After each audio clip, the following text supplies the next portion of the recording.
Assalamualaikum warahmatullahi wabarakatuh. Berjumpa lagi dengan kami dari ngodingbareng.id. Pada kesempatan kali ini kita akan memulai seri baru belajar dan sharing bersama-sama mengenai salah satu bahasa pemrograman yang cukup populer di kalangan para developer, yaitu kita akan memulai seri tentang belajar PHP. Langsung saja kita masuk ke dalam materinya.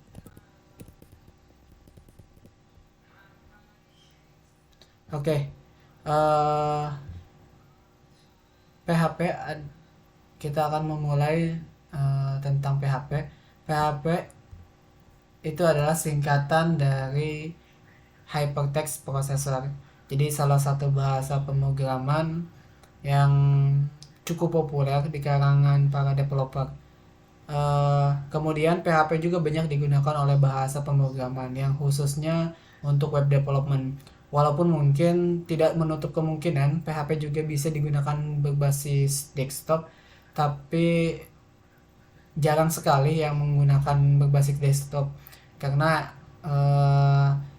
pada dasarnya PHP itu lebih banyak digunakan difungsikan untuk web development. PHP juga sangat mudah digunakan dan banyak sekali diadopsi oleh para programmer karena mudah dan beberapa fitur yang mungkin memudahkan para developer sehingga PHP itu banyak sekali diadopsi oleh para programmer.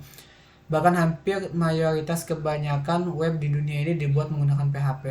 Jadi salah satu survei membuktikan bahwa salah satu bahasa pemrograman yang cukup populer di kalangan para developer itu adalah salah satunya PHP.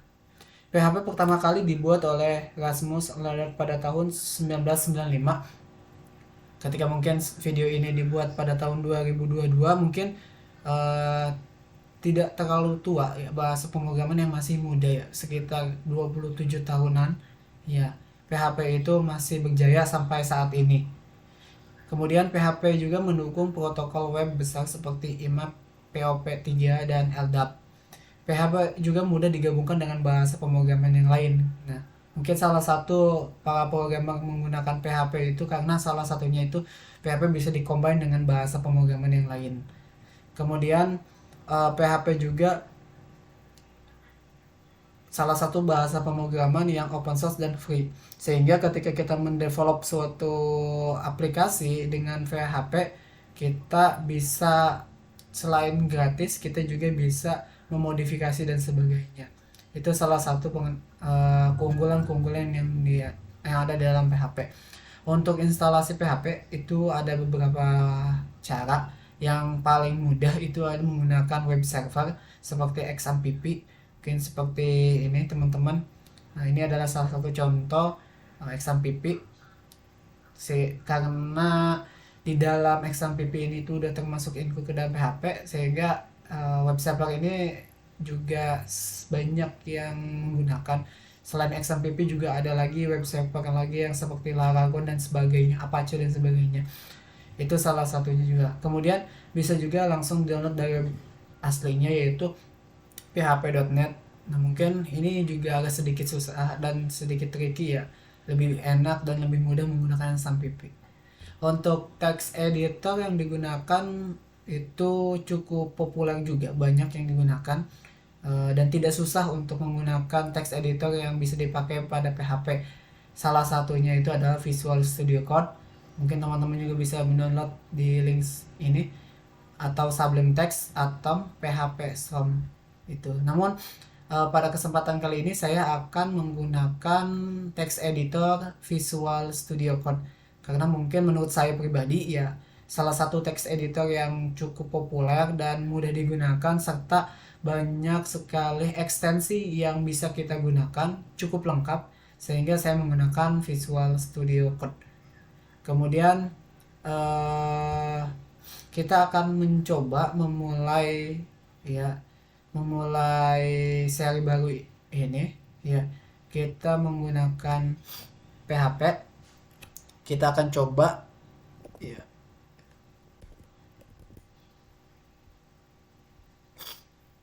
Pertama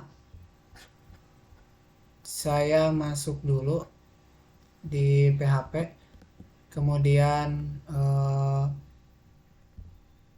saya masuk git base dulu, kemudian saya buat sebuah folder pengenalan, kemudian saya masuk ke dalam foldernya, kemudian saya buka Visual Studio Code saya. Kita akan coba memulai dengan membuat nama filenya misalkan hello.php.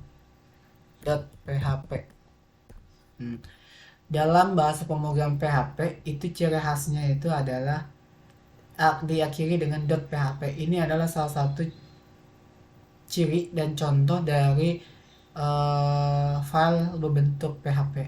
Nah, untuk memulai codingan kita dalam bahasa pemrograman PHP biasanya digunakan sintak atau tag kurang dari, terus kemudian tanda tanya, kemudian PHP. Nah, boleh teman-teman ditutup dengan seperti ini ataupun tidak ditutup juga tidak apa-apa. Nah, untuk mengeluarkan output dari PHP itu sendiri bisa menggunakan echo ya, kemudian hello PHP. Nah, pada kesempatan kali ini saya akan menjalankan sintak PHP ini dengan lewat terminal yang ada di dalam Visual Studio Code saya. Jadi kita tidak menggunakan web browser dan sebagainya. Kita akan mencoba secara singkat dan basic gitu ya. Ternyata di terminal pun juga kita bisa menjalankannya. Dengan saya biasanya sih menggunakan git base ya, lebih enak sih kalau saya pribadi, sudah terbiasa sama git base. Kemudian menjalankannya dengan cara PHP, kemudian nama PHP-nya, kemudian enter. Nah, maka di sini muncul hello PHP. Ya, mungkin itu pengenalan dasar dari bagaimana kita belajar tentang PHP. Bertemu lagi dengan kami di next kesempatan. Terima kasih banyak. Apabila ada kesalahan silakan, ataupun ada pertanyaan silakan untuk ditanyakan di kolom komentar. Terima kasih. Assalamualaikum warahmatullahi wabarakatuh.